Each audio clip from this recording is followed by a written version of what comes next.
UP की बात करते हैं। क्या ये सच है कि उत्तर प्रदेश में कुछ बड़ा होने वाला है और वो भी बहुत ही जल्द? ये सवाल हम इसीलिए कर रहे हैं क्योंकि हैदराबाद वाले भाईजान इन दिनों परेशान नजर आ रहे हैं। मुख्यमंत्री योगी आदित्यनाथ को टारगेट पर ले रहे हैं और वो भी महाराष्ट्र से। वजह है बरेली टू संभल हिंसा के आरोपियों पर बुलडोजर एक्शन।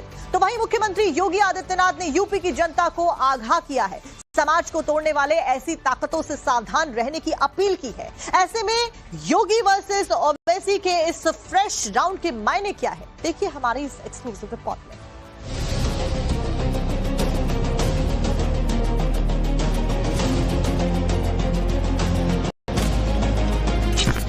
मैं बार बार कहता हूं कि बटेंगे तो एक रहेंगे तो। उत्तर प्रदेश जहां पे और एक बाबा है, अन्य बोलते बटेंगे तो कटेंगे, ठोक दो, गोली मार दो, बुलडोजर चला दो। यूपी चुनाव में अभी करीब 500 दिन का वक्त है, लेकिन सीएम योगी आदित्यनाथ और हैदराबाद वाले भाईजान असदुद्दीन ओवैसी के बीच तीखा राउंड शुरू हो गया है। योगी के कानूनी हंटर से पूरे यूपी का लॉ एंड ऑर्डर लाइन पर है। संभल हो या बरेली, यहाँ भी जिसने माहौल खराब करने की कोशिश की, योगी राज में कानून ने फौरन अपना काम किया।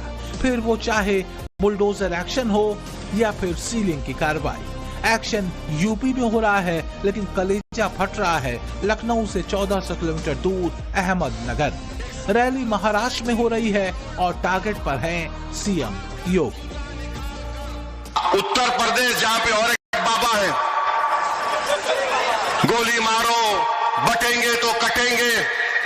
सबसे ज्यादा दलितों पर जुल्म उत्तर प्रदेश में हुआ, 15,100 के ऊपर केसेस यूपी में है, 15,000 केसेस।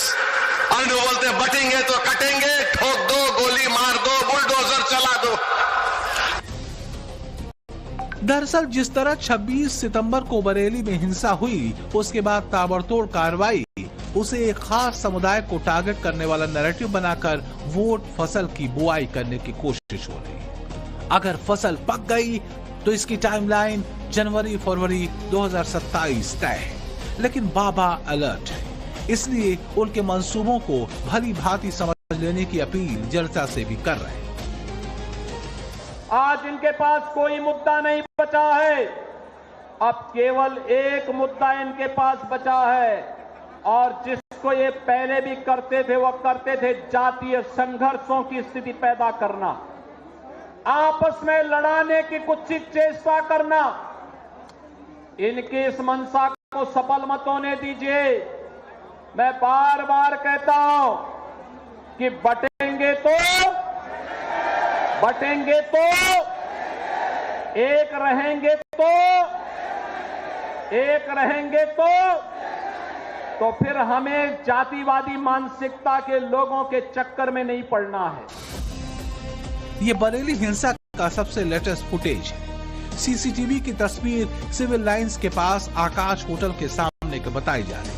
वीडियो में साफ तौर पर देखा जा सकता है कि कैसे भीड़ ने पहले बैरिकेड तोड़ा, फिर पुलिस पर हमला कर आगे बढ़ी।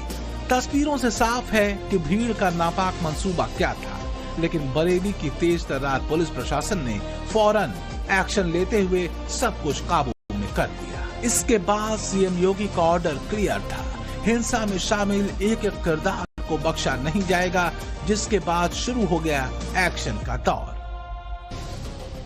बरेली कांड में अब तक 11 मुकदमे दर्ज हुए हैं। तौकीर समेत अब तक 85 लोगों की गिरफ्तारी हुई है। तौकीर के करीबियों की 100 करोड़ से ज्यादा की प्रॉपर्टी सील की जा चुकी है। तौकीर के करीबी नफीस का बारात घर जमींदोज कर दिया गया, जबकि doctor Khan optical, new Khan motor, Baig marriage lawn पर प्रशासन का ताला लग चुका है। इतना ही नहीं, आईएमसी के फरार 7 नेताओं पर 15-15 हजार रुपए का इनाम घोषित कर दिया गया है। इस वक्त हम फरीदापुर चौधरी इलाके में मौजूद हैं और यहाँ भी अगर आप ये बताया जा रहा है कि अली अहमद का ये एसबी गार्डन था। अली अहमद बताया जा रहा है तौकीर रजा के करीबी हैं और अब देखिए इस गार्डन को यहाँ पर सील कर दिया गया है। ताबड़तोड़ एक्शन जो है वो बरेली हिंसा के बाद देखने को मिल रही है। एक और बरेली में प्रशासन का एक्शन ताबड़तोड़ जारी है, तो वहीं विपक्ष की सबसे बड़ी पार्टी के मुखिया प्रशासन की पीठ थपथपाने की बजाय उल्टे इसे एडमिनिस्ट्रेटिव फेल्योर बता रहे हैं। ये घटना जो बरेली की है, ये है कानपुर में अखिलेश दुबे की घटना को छिपाने के लिए, लेकिन एडमिनिस्ट्रेशन को ये बात बदलनी थी उन्हें, क्योंकि अखिलेश दुबे पे बहस नहीं हो। बरेली में प्रशासन के एक्शन को एडमिनिस्ट्रेटिव फेल्योर बताने की कोशिश कर रहे अखिलेश यादव को शायद इन तस्वीरों को अब तक नजर नहीं पड़ी। ये बरेली हिंसा के मास्टरमाइंड कहे जाने वाले तौकीर रजा का घर है। तौकीर रजा इन दिनों जेल की हवा खा रहे हैं, लेकिन समर्थकों को उनके घर के बाहर लगे सरकारी नोटिस से भी एतराज है। तब तो एक दिन पहले लगाए गए इस नोटिस को, जिसमें ऊपर ही साफ साफ अक्षरों में तौकीर रजा का नाम लिखा है, उसे चस्पा करने के चंद घंटों के बाद किसी ने फाड़ दिया। ये नोटिस कल चस्पा किया गया था बकाया जो रकम थी उसकी वसूली को लेकर, लेकिन 5,000 की जो ऋण, एक तरीके से हम कहें 5,000 का जो खाद बकायदा जो तौकीर रजा ने लिया था बदायूं में, उसका पैसा 5,000 रुपया तौकीर रजा ने जमा नहीं किया था। वो बढ़ के 28,346 रुपए हो गया। अब वो 28,346 रुपए भी नहीं दे रहे हैं। और घर पे जब चस्पा किया गया नोटिस, तो इस नोटिस को जो आसपास के लोग हैं, बताया जा रहा है जो तौकीर रजा के करीबी समर्थक है, उन्होंने यहाँ पर फाड़ दिया। बरेली हिंसा के बाद बुलडोजर एक्शन हो रहा है। एक के बाद एक आरोपियों के ठिकाने सील हो रहे हैं, लेकिन ओवैसी और अखिलेश यादव एक अलग ही नैरेटिव गढ़ने की कोशिश में। चीफ जस्टिस ऑफ इंडिया, उन्होंने बुलडोजर के खिलाफ बोला दूसरे देश में जाकर के। सुनने में आया कि वो संगी साथी बीजेपी का साथी है जिसने जूता फेंका। सुप्रीम कोर्ट के चीफ जस्टिस, दूसरा दलित जज, उसके कोर्ट में एक 72 ईयर ओल्ड बुड्ढा आकर जूता निकाल कर हमारे सुप्रीम कोर्ट के जज के इजलास में जूता फेंकता है और कहता है कि सनातन धर्म का अपमान हिंदुस्तान में नहीं सहा जाएगा। विरोधी जो भी नैरेटिव सेट करने की कोशिश करें, लेकिन ये योगी के पुलिस प्रशासन के एक्शन का ही असर है कि 26 सितंबर के जुमे के बाद बरेली में जुमे की 2 नमाज अता की जा चुकी है और माहौल खराब करने वाले यहाँ एक पत्ता भी नहीं हिला सके। बरेली से अभिषेक राज के साथ bureau report, times now, Navbharat. Bulldozer action हो रहा है। एक के बाद एक आरोपियों के ठिकाने सील हो रहे हैं, लेकिन ओवैसी और अखिलेश यादव एक अलग ही नैरेटिव गढ़ने की कोशिश में। चीफ जस्टिस ऑफ इंडिया, उन्होंने बुलडोजर के खिलाफ बोला दूसरे देश में जाकर के।